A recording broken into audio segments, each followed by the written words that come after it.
Good evening and welcome back to Evelina. I hope you're all sitting comfortably and ready for a nice long instalment. I have just got off watching a video on how to speak Cockney English, as we have some new characters with even stranger accents than I have hitherto tried. And I apologise in advance because the chances are it will just come out sounding Welsh, because every accent I attempt to do comes out sounding Welsh. So if you have your Welsh Londoners, then that is why, and again, I offer you my humblest apologies. More new characters to come, more inconveniences, more of a tour of Georgian London. Here we go. Letter the 17th. Evelina in continuation. Friday morning, 15th April. Sir Clement Willoughby called here yesterday at noon, and Captain Mervyn invited him to dinner. For my part, I spent the day in a manner the most uncomfortable imaginable.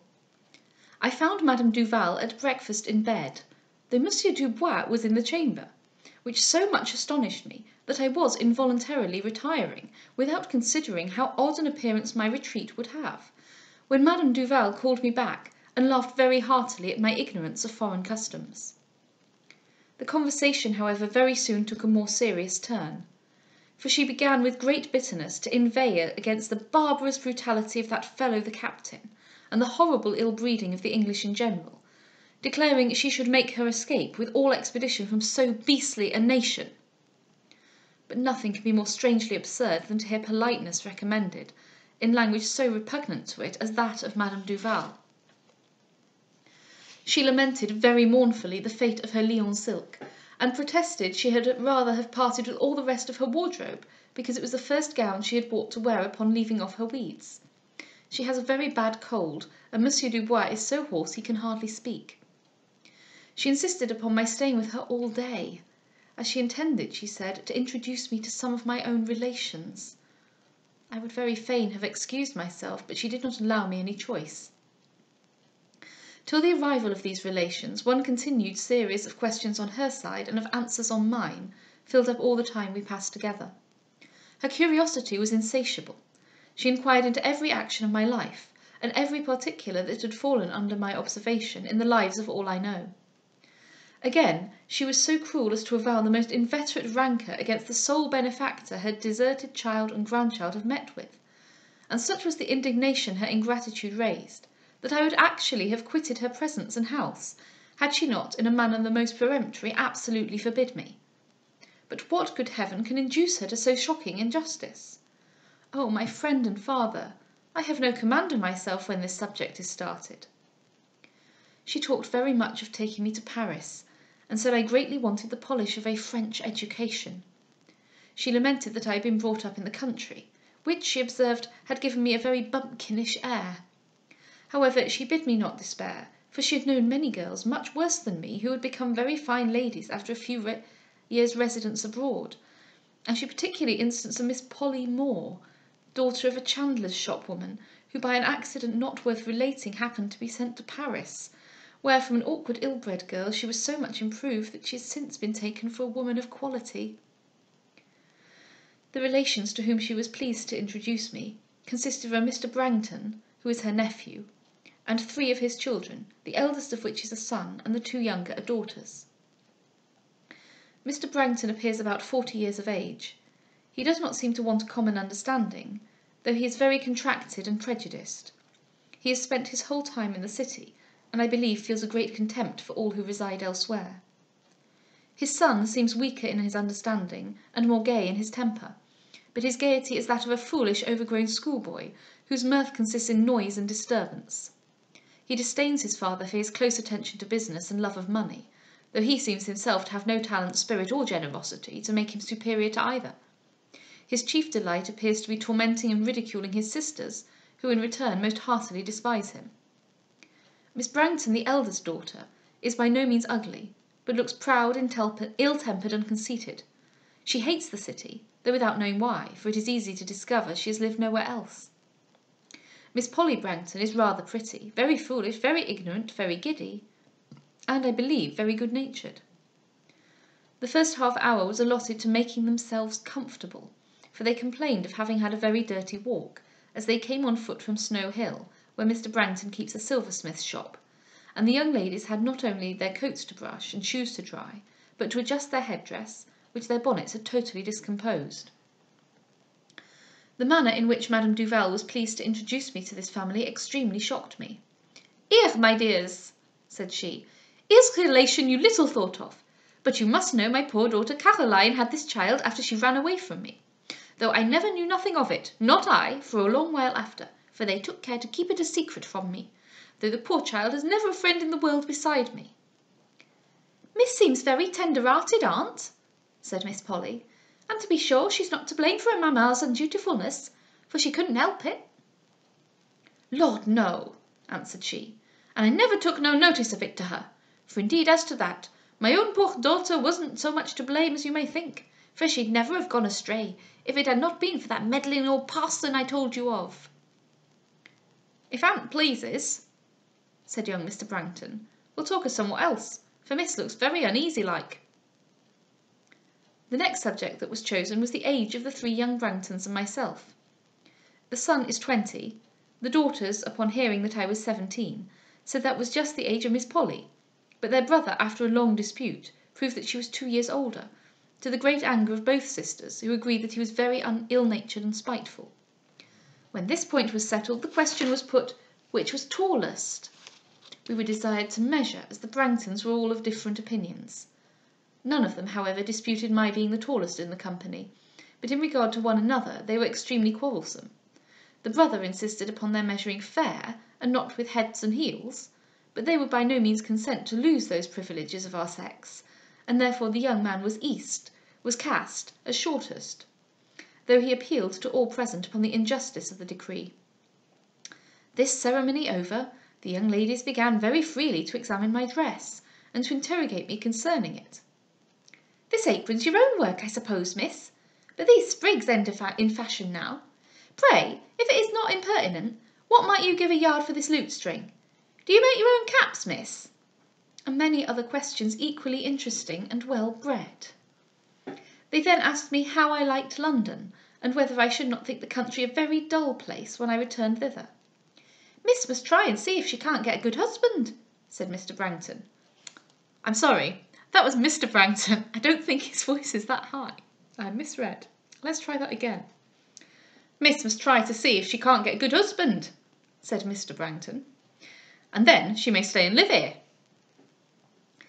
The next topic was public places, or rather the theatres, for they knew of no other, and the merits and defects of all the actors and actresses were discussed. The young man here took the lead, and seemed to be very conversant on the subject. But during this time, what was my concern, and suffered me to add my indignation, when I found by some words I occasionally heard, that Madame Duval was entertaining Mr. Brangton with all the most secret and cruel particulars of my situation. The eldest daughter was soon drawn to them by the recital. The youngest and the son still kept their places, intending, I believe, to divert me, though the conversation was all their own. In a few minutes, Miss Brangton, coming suddenly up to her sister, exclaimed, "Lord, Polly, only think! Miss never saw her papa!" "Lord, how odd!" cried the other. "Why then, miss, I suppose you wouldn't know him." This was quite too much for me. I rose hastily and ran out of the room, but I soon regretted I had so little command of myself, for the 2 sisters both followed, and insisted upon comforting me, notwithstanding my earnest entreaties to be left alone. As soon as I returned to the company, Madame Duval said, "Why, my dear, what is the matter with you? Why did you run away so?" This question almost made me run again, for I knew not how to answer it. But is it not very extraordinary that she can put me in situations so shocking, and then wonder to find me sensible of any concern? Mr. Brangton junior now inquired of me whether I had seen the Tower or St. Paul's Church, and upon my answering in the negative, they proposed making a party to show them to me. Among other questions, they also asked if I had ever seen such a thing as an opera. I told them I had. "Well," said Mr. Brangton, "I never saw one in my life, so long as I have lived in London, and I never desire to see one if I live here as much longer." "Lord, papa!" cried Miss Polly, "why not? You might as well for once, for the curiosity of the thing. Besides, Miss Pomfret saw one, and she says it was very pretty." Miss will think us very vulgar, said Miss Brangton, to live in London and never have been to an opera. But it's no fault of mine, I assure you, Miss, only papa don't like to go. The result was that a party was proposed and agreed to, but for some early opportunity. I did not dare contradict them, but I said that my time while I remained in town was at the disposal of Mrs. Mervyn. However, I am sure I will not attend them if I can possibly avoid so doing. When we parted, Madame Duval desired to see me the next day, and the Brangtons told me that the first time I went towards Snow Hill they should be very glad if I would call upon them. I wish we may not meet again until that time arrives. I am sure I shall not be very ambitious of being known to any more of my relations, if they have any resemblance to those of whose acquaintance I have been introduced to already. Letter the 18th. Evelina in continuation. I had just finished my letter to you this morning, when a violent rapping at the door made me run downstairs. And who should I see in the drawing-room but Lord Orville! He was quite alone, for the family had not assembled to breakfast. He inquired, first of mine, then of the health of Mrs. and Miss Mervyn, with a degree of concern that rather surprised me, till he said that he had just been informed of the accident we had met with at Ranelagh. He expressed his sorrow upon the occasion with the utmost politeness, and lamented that he had not been so fortunate as to hear of it in time to offer his services. But I think, he added, Sir Clement Willoughby had the honour of assisting you. He was with Captain Mervyn, my lord. I had heard of his being of your party. I hope that flighty man has not been telling Lord Orville he only assisted me. However, he did not pursue the subject, but said, This accident, though extremely unfortunate, will not, I hope, be the means of frightening you from gracing Ranelagh with your presence in future. Our time, my lord, for London is almost expired already. Indeed? Do you leave town so soon? Oh yes, my lord, our stay has already exceeded our intentions. Are you then so particularly partial to the country? We merely came to town, my lord, to meet Captain Mervyn. And does Miss Anville feel no concern at the idea of the many mourners her absence will occasion? Oh, my lord, I'm sure you don't think... I stopped there, for indeed I hardly knew what I was going to say. My foolish embarrassment, I suppose, was the cause of what followed, for he came to me and took my hand, saying, I do think that whoever has once seen Miss Anville must receive an impression never to be forgotten. This compliment from Lord Orville so surprised me that I could not speak, but felt myself change colour and stood for some moments silent and looking down. However, the instant I recollected my situation, I withdrew my hand and told him that I would see if Mrs. Mervyn was not dressed. He did not oppose me, so away I went. I met them all on the stairs and returned with them to breakfast. I have since been extremely angry with myself for neglecting so excellent an opportunity for apologising for my behaviour at the Ridotto. But to own the truth, that affair never once occurred to me during the short tete-a-tete which we had together.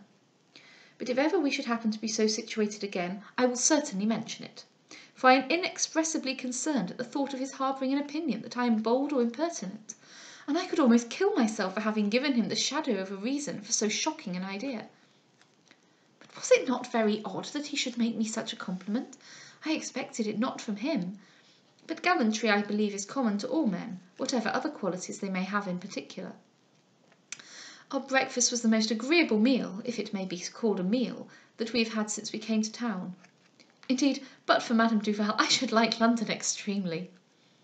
The conversation of Lord Orville is really delightful. His manners are so elegant, so gentle, so unassuming, that they at once engage esteem and diffuse complacence.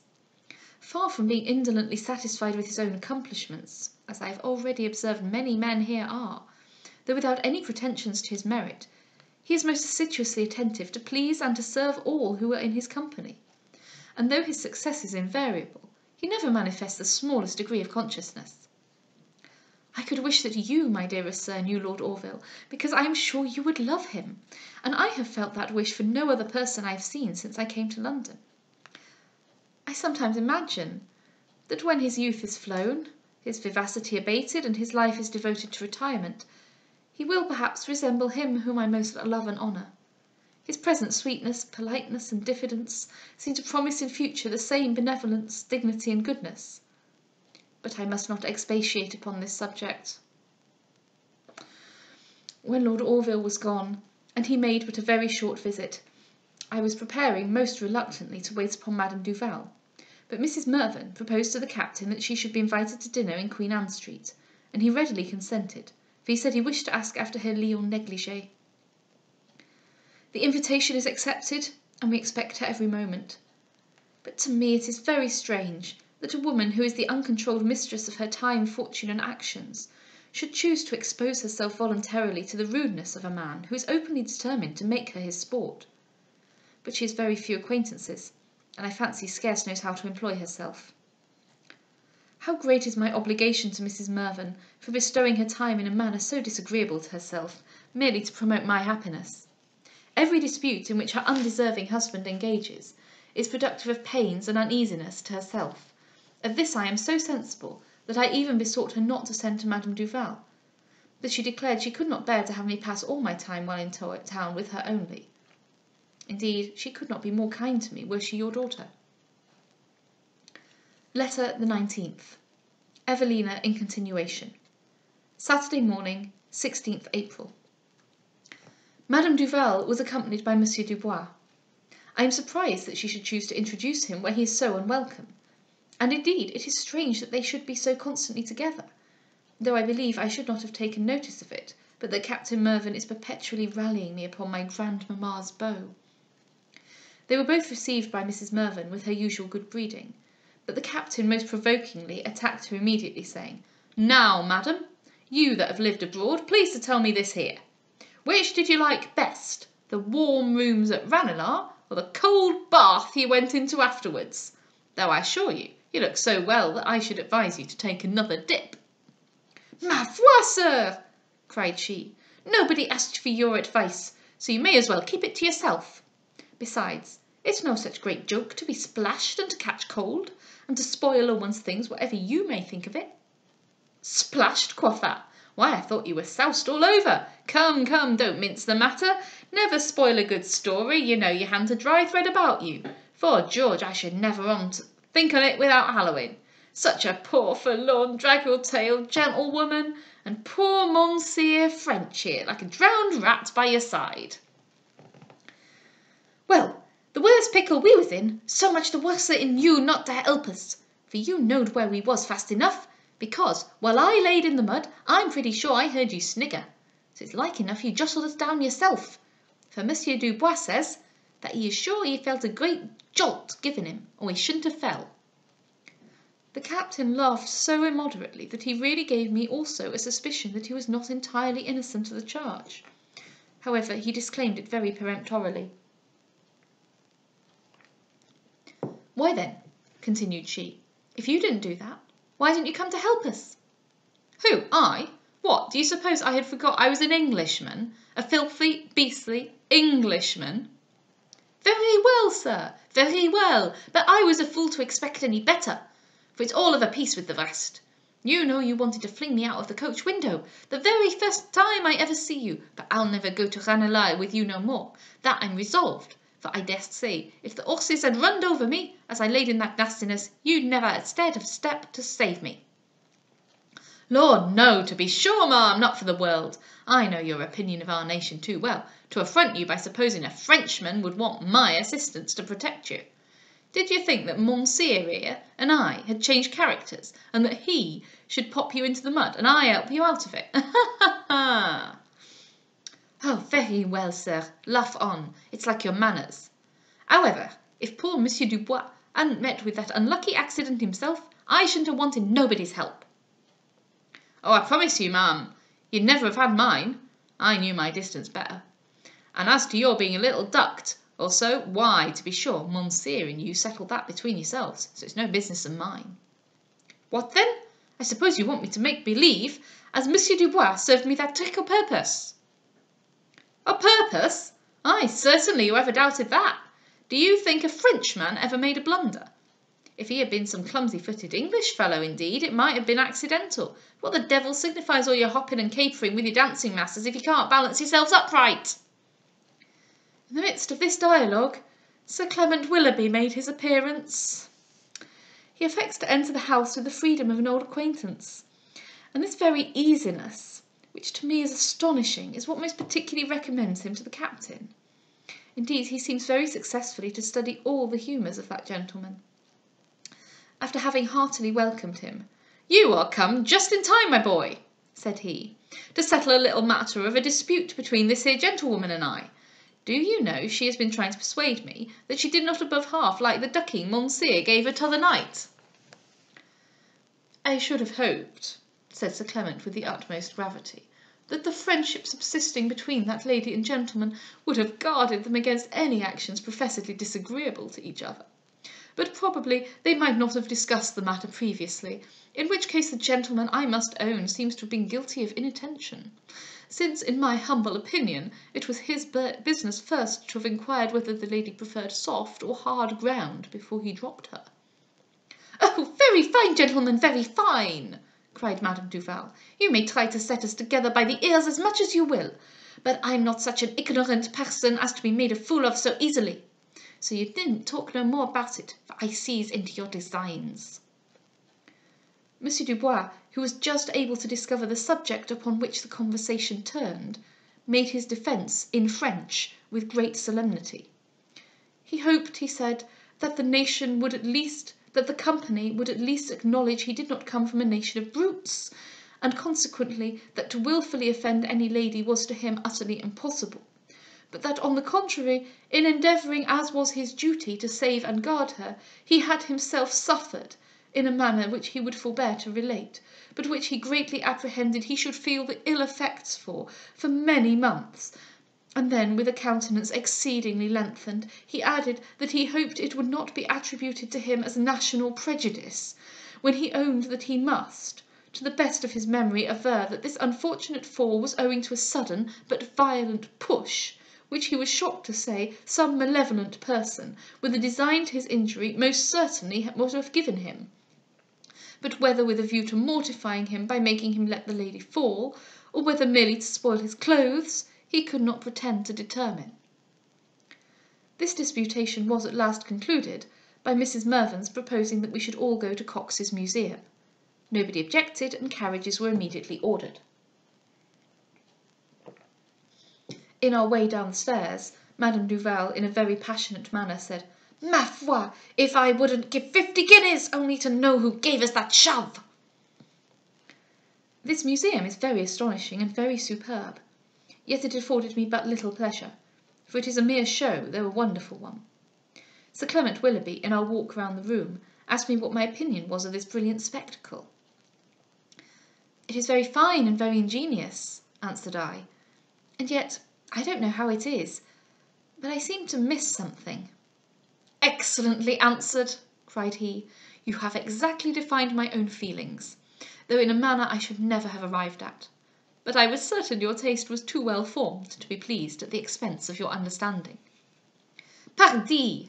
cried Madame Duval, "I hope you too is difficult enough. I'm sure if you don't like this, you like nothing, for it's the grandest, prettiest, finest sight that ever I see in England." "What?" cried the captain with a sneer. "I suppose this may be in your French taste. It's like enough, for it's all kickshaw work. But prithee, friend," turning to the person who explained the devices, "will you tell me the use of all this? For I'm not enough of a conjurer to find it out." "Use, indeed!" repeated Madame Duval disdainfully. "Lord, if everything's to be useful—" "Why, sir, as to that, sir," said our conductor, "the ingenuity of the mechanism, the beauty of the workmanship, undoubtedly, sir, any person of taste may easily discern the utility of such extraordinary performances." "Why then, sir," answered the captain, "your person of taste must be either a coxcomb or a Frenchman, though, for the matter of that, 'tis the same thing." Just then our attention was attracted by a pineapple, which, suddenly opening, discovered a nest of birds, who immediately began to sing. "Well," cried Madame Duval, "this is prettier than all the rest. I declare, in all my travels, I never see nothing eleganter." "Hark ye, friend," said the captain, "hast never another pineapple?" "Sir?" "Because, if thou hast, prithee give it to us without the birds, for d'ye see I am no Frenchman, and should relish something more substantial." This entertainment concluded with a concert of mechanical music. I cannot explain how it was produced, but the effect was pleasing. Madame Duval was in ecstasies, and the captain flung himself into so many ridiculous distortions, by way of mimicking her, that he engaged the attention of all the company, and in the midst of the performance of the coronation anthem, while Madame Duval was affecting to beat time, and uttering many expressions of delight, he called suddenly for salts, which a lady, apprehending some distress, politely handed to him, and which, instantly applying to the nostrils of poor Madame Duval, she involuntarily snuffed up such a quantity that the pain and surprise made her scream aloud.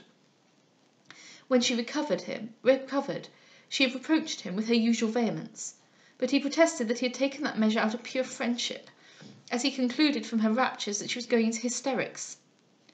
This excuse by no means appeased her, and they had a violent quarrel, but the only effect her anger had on the captain was to increase his diversion. Indeed, he laughs and talks so terribly loud in public that he frequently makes us ashamed of belonging to him. Madame Duval, notwithstanding her wrath, made no scruple of returning to dine in Queen Anne Street. Mrs. Mervyn had secured places for the play at Drury Lane Theatre, and though ever uneasy in her company, she very politely invited Madame Duval to be of our party. However, she had a bad cold and chose to nurse it. I was sorry for her indisposition, but I knew not how to be sorry she did not accompany us, for she is, I must not say what, but very unlike other people. Letter the 20th. Evelina in continuation. Our places were in the front row of a side box. Sir Clement Willoughby, who knew our intention, was at the door of the theatre and handed us from the carriage. We had not been seated 5 minutes before Lord Orville, who we saw in the stage box, came to us, and he honoured us with his company all the evening. Miss Mervyn and I both rejoiced that Madame Duval was absent, as we hoped for the enjoyment of some conversation uninterrupted by her quarrels with the captain. But I soon found that her presence would have made very little alteration, for so far was I from daring to speak that I knew not where even to look. The play was Love for Love, and though it is fraught with wit and entertainment, I hope I shall never see it represented again, for it is so extremely indelicate, to use the softest word I can, that Miss Mervyn and I were perpetually out of countenance, and could neither make any observations ourselves, nor venture to listen to those of others. This was the more provoking, as Lord Orville was in excellent spirits and exceedingly entertaining. When the play was over, I flattered myself I should be able to look about me with less restraint, as we intended to stay the farce. But the curtain had hardly dropped when the box door opened, and in came Mr. Lovell, the man by whose foppery and impertinence I was so much teased at the ball where I first saw Lord Orville. I turned away my head and began talking to Miss Mervyn, for I was desirous to avoid speaking to him, but in vain, for as soon as he had made his compliments to Lord Orville and Sir Clement Willoughby, who returned them very coldly, he bent his head forward and said to me, "I hope, ma'am, you have enjoyed your health since I had the honour— I beg your 10,000 pardons, but I protest I was going to say the honour of dancing with you. However, I mean the honour of seeing you dance." He spoke with a self-complacency that convinced me he had studied this address, by way of making reprisals for my conduct at the ball. I therefore bowed slightly, but made no answer. After a short silence, he again called my attention by saying, in an easy, negligent way, "I think, ma'am, you was never in town before?" "No, sir." "So I did presume. Doubtless, ma'am, everything must be infinitely novel to you. Our customs, our manners, and les etiquettes de nous autres can have very little resemblance to those you have been used to. I imagine, ma'am, your retirement is at no small distance from the capital." I was so much disconcerted at this sneering speech that I said not a word, though I ever since thought that my vexation both stimulated and delighted him. "The air we breathe here, however, ma'am," continued he very conceitedly, "though foreign to that we have been accustomed to, has not, I hope, been at variance with your health?" "Mr. Lovell," said Lord Orville, "could not your eye have spared that question?" "Oh, my lord," answered he, "if health were the only cause of a lady's bloom, my eye, I grant, had been infallible from the first glance, but—" "Come, come," cried Mrs. Mervyn, I must beg no insinuation of that sort. Miss Anville's colour, as you have so successfully tried, may, you see, be heightened, but I assure you it will be past your skill to lessen it. Upon honour, madam, returned he, you wrong me.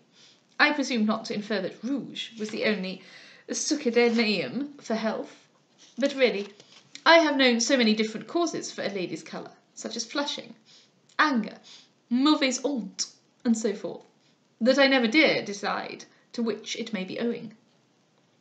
As to such causes as them there, cried the captain, they must belong to those they keep company with. Very true, captain, said Sir Clement. The natural complexion has nothing to do with occasional sallies of the passions, or any accidental causes.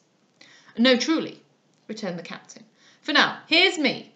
Why, I look like any other man just now, and yet if you were to put me in a passion, 'fore George, you'd soon see me as having as high a colour as any painted Jezebel in all this place, be she never so bedaubed. But, said Lord Orville, the difference of natural and of artificial colour seems to me very easily discerned. That of nature is mottled and varying, that of art set and too smooth. It wants that animation, that glow, that indescribable something, which even now that I see it wholly surpasses all my powers of expression. Your lordship, said Sir Clement, is universally acknowledged to be a connoisseur in beauty.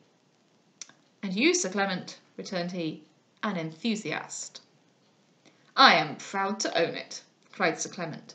In such a cause, and not before such objects, enthusiasm is simply the consequences of not being blind.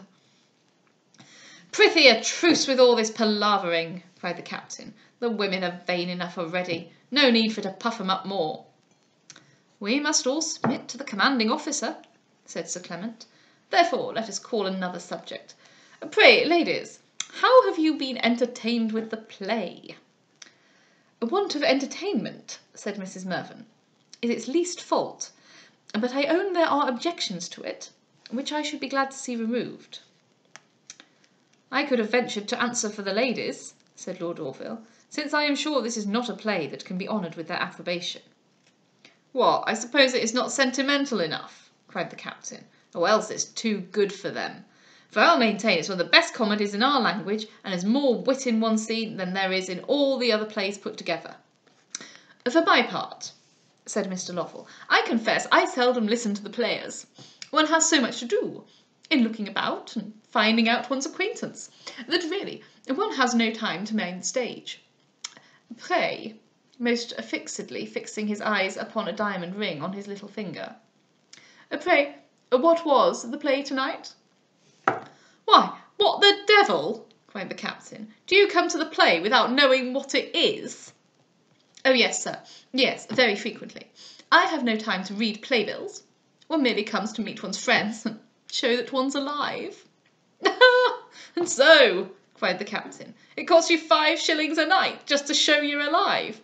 Well, faith, my friends should all think me dead and underground before I be at that expense for them. Howsomever, this here you may take from me.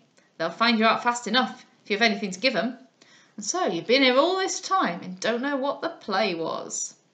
Oh, why, really, sir, a play requires so much attention. It is scarce possible to keep awake if one listens. For, indeed, by the time it is evening, one has been so fatigued with dining, or wine, or the house, or studying, that it is perfectly an impossibility. But now that I think of it, I believe I have a bill in my pocket. Oh, here it is. Love for love. Aye, true. How could I be so stupid? Oh, easily enough as to that, I warrant you, said the captain. But by my soul, this is one of the best jokes I ever heard. Come to a play and not know what it is. Well, I suppose you wouldn't have found it out if they'd fobbed you off with the scraping of fiddlers, or an opera. Why now, I should have thought you might have taken some notice of one Mr. Tattle that is in this play.